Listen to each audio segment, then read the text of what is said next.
Good evening, sir. My name is Rohit Raina, sir. Basically, I'm Hindu, and I just recently converted to Islam. And not only because ke I'm in love with Muslim girl, not only because of that problems and all those things, because I accept Islam from my bottom of heart. And I tell you frankly, I don't know about Arabic, I don't know about Urdu from the very initially. And I don't know about the Sanskrit also, because I am from the Hindu background. Now I want to learn about Islam, not only because I am going to be married a Muslim girl. And why the controversies are there so much in the nature that people are creating. Not God is creating that controversy, and not God is not giving the message to people that do all those. If a non-Muslim marry a Hindu Muslim girl, and if a non-Muslim Hindu marry a Muslim girl, so why the controversies are there? And if I accept Islam, then there is no problem in their family also. So why there must be a lot of controversies? So please explain me. Brother asked a question that Alhamdulillah accepted Islam recently, and you're in love with a Muslim girl, but that was not the main reason he accepted Islam at the bottom of the heart. He says he doesn't understand Arabic, he doesn't know Sanskrit. Brother, it's not compulsory that you should know Arabic to go to Jannah. It's not compulsory. But at present I am translating English Arabic. Brother, as I said, it's not compulsory for a person to know Arabic as a language to go to Jannah. I said if you know Arabic, you can understand the Quran the best. If you don't know Arabic, read the Quran in the language you understand the best. If you know English, read the English translation of the Quran. If you know Hindi, read the Hindi translation of the Quran. What you'll have to do is minimum what is required for your Salah. Salah is one of the important pillars of Islam. What is required for Salah, that much at least you should memorize. Because when you worship Allah subhanahu wa ta'ala in your Salah, you have to say in the original word. If you translate, the translation may be wrong. So besides this, knowing is not compulsory, but read the translation of the Quran in the language you understand the best.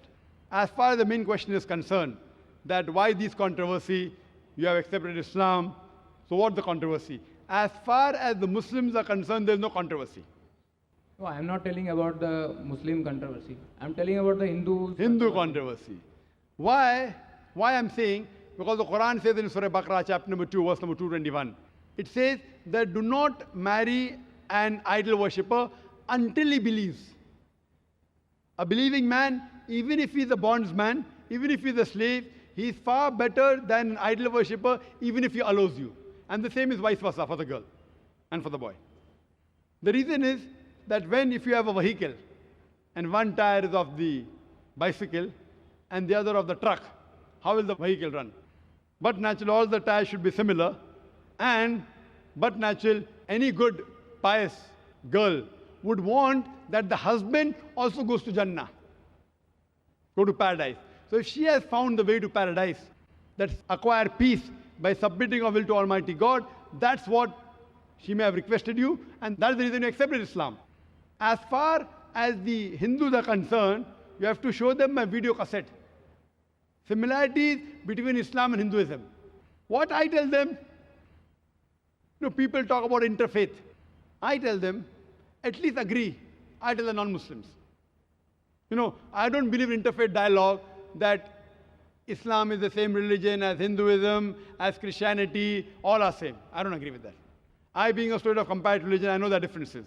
What I tell them, at least agree that one book is 100% the word of God. So the Christian will say, I don't mind agreeing that Bible is 100% the word of God.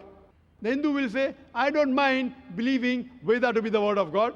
The Muslim will say, I don't mind agreeing that Quran is the word of God. So I tell them that whatever is common in all these scriptures, let us agree to follow 100%. What is different, what is contradictory, we can discuss tomorrow. At least what is common, let us agree to follow 100%. And when we read these scriptures, all these scriptures say that there is only one God. All the scriptures say Almighty God has got no images. He has got no idol. He has got no statue. So let us, all of us, agree to believe and worship one God who has got no image, who has got no idol. All these scriptures, whether the Vedas, whether the Bible, whether the Quran, they say that the last and final messenger is Prophet Muhammad, peace be upon him.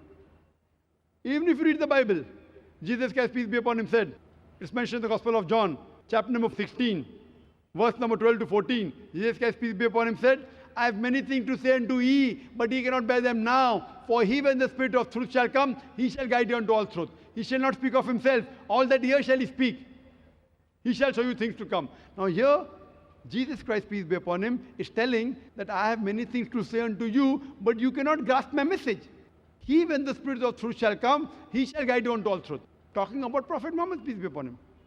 The scriptures of all the major world religions, Hinduism, Christianity, Judaism, Islam, all of them say there's one God, you have to worship him alone, and the last and final messenger is Prophet Muhammad, peace be upon him. So if all the religious people read the scriptures, inshallah, this conflict would be solved, and all of them would acquire peace by submitting their will to Almighty God. Hope that answers the question.